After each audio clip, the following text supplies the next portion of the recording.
प्रश्न। जया एकादशी एक महत्वपूर्ण व्रत है जो माघ माह के शुक्ल पक्ष की एकादशी तिथि को मनाया जाता है। हिंदू धर्म में एकादशी व्रत का विशेष महत्व है। इस व्रत में अन्न ग्रहण नहीं किया जाता है और इस दिन व्रत की सुबह उठकर स्नान करके सच्चे मन से श्री हरि विष्णु की आराधना करते हैं। इस साल जया एकादशी का व्रत फरवरी 7, 2025 के दिन रात 9:26 पर एकादशी तिथि की शुरुआत होगी, जो फरवरी 8, 2025 के दिन रात 8:15 तक रहेगी। उदया तिथि के अनुसार फरवरी 8, 2025 को जया एकादशी का व्रत रखा जाएगा।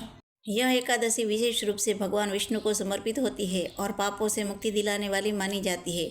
धार्मिक मान्यता के अनुसार इस दिन व्रत और पूजन करने से व्यक्ति को सभी प्रकार के पापों से छुटकारा मिलता है और वह मोक्ष प्राप्त होता है।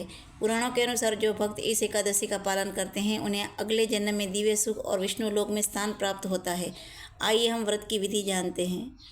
जया एकादशी के दिन सुबह उठकर स्नान करें और स्वच्छ वस्त्र धारण करें। इसके बाद भगवान विष्णु की प्रतिमा को गंगा जल से स्नान करवाएं।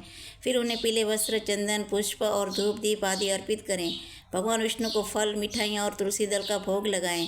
उसके बाद विष्णु मंत्रों का जाप करें और व्रत की कथा पढ़ें। आइए हम जया एकादशी व्रत की कथा का श्रवण करते हैं। धर्मराज युधिष्ठिर से बोले, हे भगवान, आपने माघ के कृष्ण पक्ष की षष्ठ तिला एकादशी का अत्यंत सुंदर वर्णन किया। आप स्वदेज, अंडज, उद्भिज और जरायुज और चारों प्रकार के जीवों के उत्पन्न, पालन तथा नाश करने वाले हैं। अब आप कृपा करके माघ शुक्ल एकादशी का वर्णन कीजिए। इसका क्या नाम है, इसके व्रत की कथा विधि क्या है, उसमें कौन से देवता का पूजन किया जाता है। श्री कृष्ण कहने लगे कि हे राजन, इस एकादशी का नाम जया एकादशी है। इसका व्रत करने से मनुष्य ब्रह्म इत्यादि पापों से छूटकर मोक्ष को प्राप्त होता है तथा इसके प्रभाव से भूत, पिशाच आदि योनियों से मुक्ति हो जाती है। इस व्रत को विधि पूर्वक करना चाहिए। अब मैं तुमसे पद्म पुराण में वर्णित इसकी महिमा की एक कथा सुनाता हूँ। देवराज इंद्र स्वर्ग में राज करते थे और अन्य सब देवगण सुखपूर्वक स्वर्ग में रहते थे। एक समय इंद्र अपनी इच्छा अनुसार नंदन वन में अप्सराओं के साथ विहार कर रहे थे और गंधर्व गान कर रहे थे। उन गंधर्वों में प्रचलित पुष्पदत्त तथा उसकी कन्या पुष्पवती और चित्रसेन तथा उसकी स्त्री मालिनी भी उपस्थित थे। साथ ही मालिनी का पुत्र पुष्पवान और उसका पुत्र माल्यवान भी उपस्थित थे।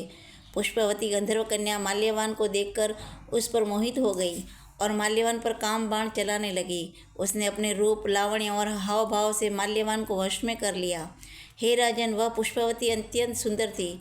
अब वे इंद्र को प्रसन्न करने के लिए गान करने लगे, परंतु परस्पर मोहित हो जाने के कारण उनका चित्त भ्रमित हो गया था।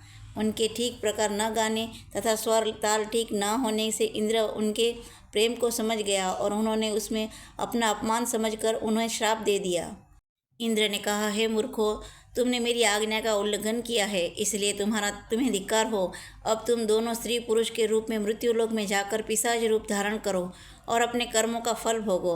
इंद्र का ऐसा श्राप सुनकर वे अत्यंत दुखी हुए और हिमालय पर्वत पर दुखपूर्वक अपना जीवन व्यतीत करने लगे। उन्हें गंध, रस तथा स्पर्श आदि का कुछ भी ज्ञान नहीं था। वहाँ उनका महान दुख मिल रहा था। उन्हें एक क्षण के लिए भी निद्रा नहीं आती थी। उस जगह अत्यंत शीत था, उससे उनके रोंगटे खड़े रहते थे और मारे शीत के दांत बजते रहते थे। एक दिन पिशाच ने अपनी स्त्री से कहा कि पिछले जन्म में हमने ऐसे कौन से पाप किए थे जिससे हमको यह दुखदायी पिशाच योनि प्राप्त हुई। इस पिशाच योनि से तो नरक के दुख सहना ही अति उत्तम है। हमें अब किसी प्रकार का पाप नहीं करना चाहिए। इस प्रकार का विचार करते हुए वे अपने दिन व्यतीत कर रहे थे। देवयोग से तभी माघ मास में शुक्ल पक्ष की जया नामक एकादशी आई।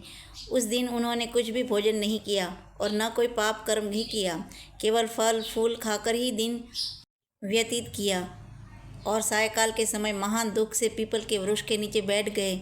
उस समय सूर्य भगवान अस्त हो रहे थे।